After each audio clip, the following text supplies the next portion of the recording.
So, if you're anything like me, you played the Battlefield 6 campaign and initially were super interested in it, as the first mission is incredibly well done and sets the tone brilliantly. But as the campaign goes on, and especially near the tail end of this experience, it really begins to fall apart. And the question is, why? This campaign is extremely interesting, not from the literal perspective of the events of the campaign, but what happened in its production and why this came out the way it did. If you've noticed that something was a little bit off when you played the single player, there's a reason for that, and investigating exactly why this campaign feels weird about midway through and up to the end makes a lot more sense when you consider what happened to it. Now, this is the first Battlefield campaign we've had again in a while, because 2042 obviously didn't have one. That was one of the biggest talking points at the time, was that game, even though it was set in the future, was going to have no sort of single player experience to ground it in anything. Battlefield 6, however, was guaranteeing fans that there would be a single player campaign. And I just got done playing it last night, and I had some time to think about it and, figure out everything that happened to this one, and it's weird. I want to discuss all of the aspects to this one, from the literal storyline to the gameplay and to the very troubled production this one had, which explains a lot of my biggest gripes and or what might be disappointments. Because believe it or not, I was actually looking forward to Battlefield 6's campaign almost as much as the multiplayer experience. I go pretty far back with Battlefield campaigns, but some of my favorite are like Bad Company 2 and Battlefield 3's campaign. Now, I will say that I think some of the older Battlefield took themselves less seriously. Like, not that they weren't serious in moments, but there was always some like levity and humor involved, and it felt like it was just trying to have fun. But this Battlefield 6 campaign, the thing I noticed right away is that it's taking itself very seriously, which is fine if you're telling an incredibly serious story and you're handling it with the delicacy that a, serious story requires of you. But I noticed that about midway through the campaign, the tone really shifts, and there's a lot of holes in not only the plot, the disjointed storytelling, but also the gameplay. We'll talk about that stuff more in a minute, but let's quickly just focus on the story for 1 second. The opening mission of the Battlefield 6 campaign is excellent. You play as Murphy, and you are part of the Marines, and you get an order that this, paramilitary group called Pax Armada is going to be taking over the base that you're currently at, which is holding the cybersecurity servers. And your job is to basically wrap up everything and then quietly leave so Pax Armada can take over the base. However, once you're in this process, Pax Armada just openly attacks the base. This leads to Murphy and his squad going to destroy the cybersecurity servers and collapsing the entire building in the process. However, Pax Armada doesn't let you get away, and they shoot down your helicopter, and your squad are all eliminated one by one, leaving only Murphy alive before his rescue. See, and that's all you need. Very solid opening. From this first mission, I was actually hooked, but literally from this point on is when the quality of this single player starts to go downhill. And also, real quick, I just want to say there will be spoilers for the Battlefield campaign story from this point on. This all starts when we get introduced to some character named Mills, and she is in her house. Murphy walks in, and they start having dialogue in which the entire campaign is cutting back to the present here, and then them recalling memories of certain things that happened at different points in time. So this kind of storytelling can work if it's done masterfully, but if there's any margin for error in the narrative, the player is going to really feel it. And this entire campaign I felt was extremely disjointed from the story they were trying to tell. Not only because of the structure, but also the actual plot is just kind of confusing. You have to understand the relationship between the CIA, the Marines, and also Mills and Pax Armada. The first mission does a very good job of setting this up. We get introduced to Mills, we understand Murphy and his relationship with the Marines, and then we have a question: why did Pax Armada attack us? This is all wonderful stuff, and it gets the train rolling, but sadly, the tracks start to fall off the more this one goes along. I think this campaign suffers from a lot of things, but the biggest reason the story and narrative really doesn't come together in any kind of impactful way is because the lead director and the actual studio that was responsible for making the single player campaign got shut down midway through production. That is literally never a good thing in game development, and losing its lead creative director on probably the narrative and the way that it was going to be told in the story, I think you can really tell as it goes along. I mean, straight up, there are some missions that are literally not finished. The New York mission, for example, the second one in which you're trying to pin down Kincaid, this level, I'm almost positive, is like one of the buggiest levels in Battlefield campaign history. I mean, I'm just going to play you a clip, and bear in mind, I did not edit this footage at all. This is raw from my capture device, and I'll just let it speak for itself. We flank them. I got this side, you take the other. We split up. We cut them off.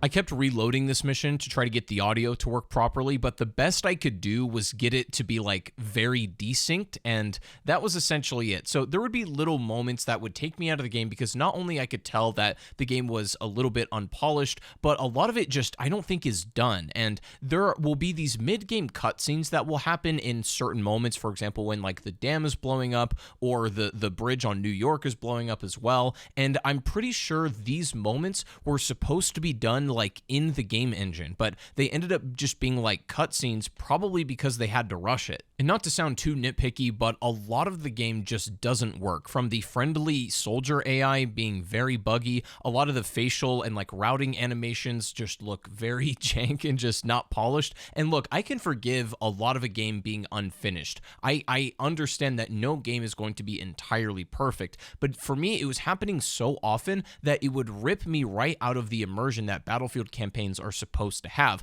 because for the most part, this campaign does an all right job at that in the moments that it is working. But another thing that I sort of was let down by, honestly, was the structure of the gameplay. Now, to be honest, Battlefield campaigns have never been the thinking man's game, and I don't even mean that as a criticism. I mean, that's literally what they're going for. Battlefield's big thing is their destruction that their engine is capable of, and they really want to push that to the limits in their campaigns. They always have done that. Battlefield's signature design is that any problem that requires a solution, the solution is always to blow that thing up. Give it to me one more time, simpler.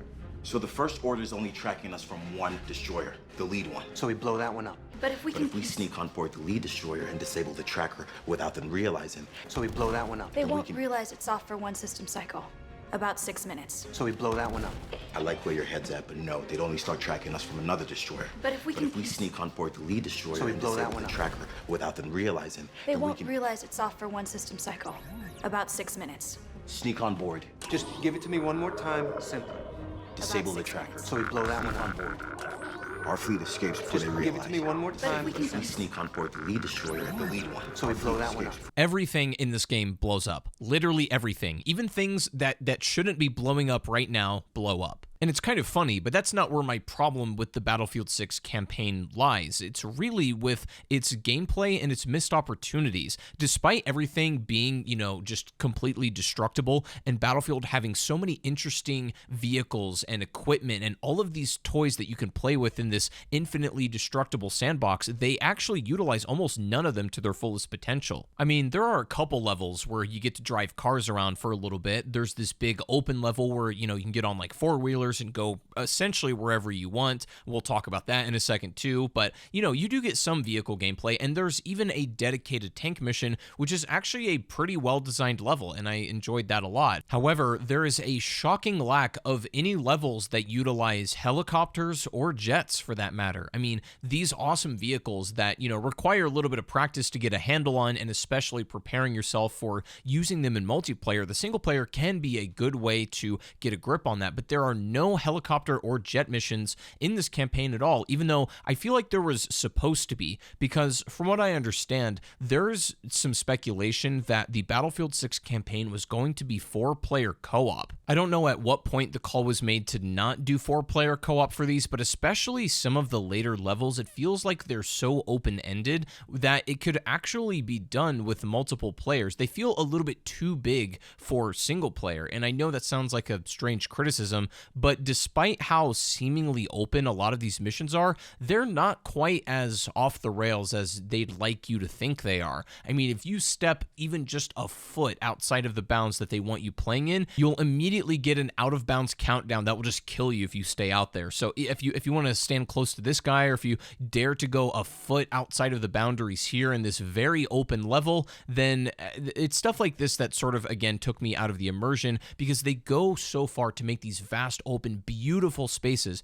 There's no denying that the Battlefield 6 campaign is absolutely visually breathtaking. It's one of the prettiest looking games I think I've played all year. But a lot of that sense of openness and vastness is a complete illusion. And as soon as I was hitting these like out of bounds barriers in places that I don't think really should be out of bounds, then that was kind of grating on me a little bit, and it would rip me right out of the experience. Now, real quick, back to the story. The actual, rivalry that's initially set up is between one of your guys, Has Carter, and Kincaid, who, they were on an op before. This is given in in-game dialogue when you're inside of Cairo, that they were on an op together, and basically Has Carter made the call to leave him behind. And so he's mad at everybody from this point, and especially Has Carter. And this is a fine setup. I have no problem with this. It's actually a callback to Battlefield 3's campaign, as this op was taking place in that universe. So it's a neat little callback. However, it's the handling of what they do with the rest of the story where it really falls apart.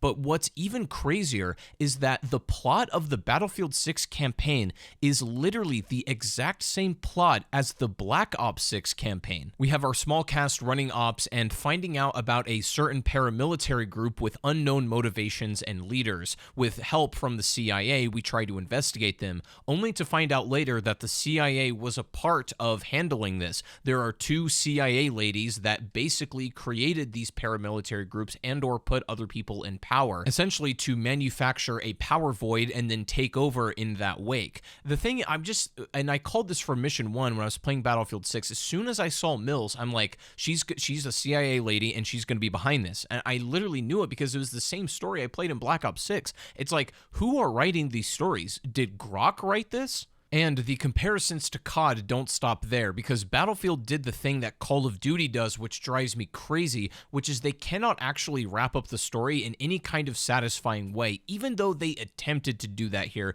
which I will give them credit for. I think, at the end, we see that Murphy has Mills at gunpoint, and then it cuts to black and you hear a gunshot. But I don't think that Murphy actually killed Mills. A good rule of thumb for video game storytelling is if you didn't literally see the death, it didn't happen. And I mean, sometimes you will see the death and they're still not dead, but that's a whole other discussion. But the thing that really drives me crazy is that they cannot leave this as just a standalone story. They have to leave it open-ended for not only maybe future Battlefield games, but also the Battle Royale storytelling. I think that's actually where they're going with this. But I just hate that in most modern video games, we cannot have these start to finish, succinct, self-contained stories that just is the experience of what they are. They're not trying to set up for future sequels. They're not trying to continue in-game storytelling in the Battle Royale or seasonal cutscenes or something like that. And the thing is, I don't want to make it sound all bad, because I know I've been very critical of the campaign so far, but it's really not all bad. Most of the levels and the way that they're set up are pretty good. The gameplay is solid, and again, it is visually amazing. It was a treat just to be looking at for most of the time, especially when you're immersed in the game and in what you're doing. The levels were solid, maybe a little bit repetitive, and I did think it was slightly a letdown that we didn't utilize Battlefield Sandbox to its fullest potential, but it's really not bad. It's just a shame that a campaign with really solid moments and a lot of immersion immersion. This is another thing I want to praise the campaign for, and this is what they did well that Call of Duty campaigns recently have not, is COD campaigns always, has these overly dramatic CGI cutscenes between each mission, but the Battlefield campaign, for the most part, does a good job at just keeping you in the game and allowing the immersion in the world to speak for itself. That's such a big part of campaigns for me now, and I don't know why. Cutscenes can be effective when used properly, and I would say that Battlefield uses cutscenes in the appropriate moments most of the time, and they're good, well-made, quality cutscenes. They're just in service of a story that I found really uninteresting and predictable. I can really appreciate the attempt made here at restoring Battlefield's single-player aspect, because 2042 not having one, I do believe, was a big detriment to the game. The campaign is always something that grounds the game in some kind of identity, and even though I don't love this one, I do appreciate them trying. I just cannot believe how much of a coincidence it is that Battlefield 6 and Black Ops 6 have virtually the exact same plot details. Like, how unbelievable is that? These two major FPS titles that directly compete with each other have essentially the exact same story. I mean, when has that really happened before? I don't know, but I wanted to give my thoughts and perspective on the Battlefield 6 campaign because I had been looking forward to this one for quite a long time, and even though I found it, somewhat disappointing, especially from the perspective of the story and the gameplay a little bit, I just don't think it quite utilized all of Battlefield's toys as well as it could. I think that there's other way better Battlefield campaigns out there, but it wasn't necessarily that bad by any means. It was decent, but needs a lot of room for improvement. But honestly, when I'm sitting here thinking about it, I think my biggest criticism of all is that there wasn't enough explosions.